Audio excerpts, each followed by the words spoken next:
In a quiet village in southern Nigeria, there stood an enormous Iroko tree. Old and gnarled, it towered over the rest of the forest, its roots coiled like sleeping pythons. The elders said it had been there before the village was even founded. No one ever went near it after sunset, not because of wild animals, but because of the whispers.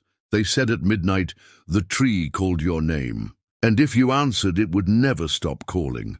When Aje, a young girl with a curious heart and a sharp tongue, returned from university to bury her grandmother, she scoffed at the old story. "A tree that whispers. That's just the wind," she laughed. Her cousins warned her. Her aunt even poured salt in her shoes. But the warning didn't scare her until her second night back, when she heard it. Adesua, Adesua, soft, chilling.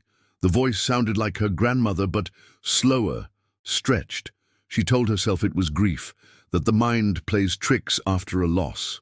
The next night, she heard it again. Adesua. Only this time, the whisper came from outside her window.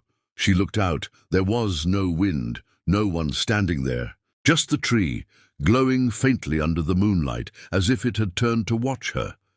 She didn't sleep. In the morning she packed to leave, but her cousin was missing.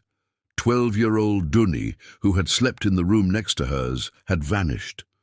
The villagers gathered and followed his faint footprints. They stopped at the base of the Iroko tree. His slippers were there, wet with dew, toes pointing into the tree. No one spoke, no one moved closer. That night the tree whispered again. Not her name, not Duni's. It whispered every name in the village, and before the sun rose, 7 more people were gone. Now the tree no longer waits for you to answer, it just takes. And sometimes, in the dead of night, the villagers hear the whispers not just from the tree, but from within their own walls. If you like the content, follow for more Africa stories.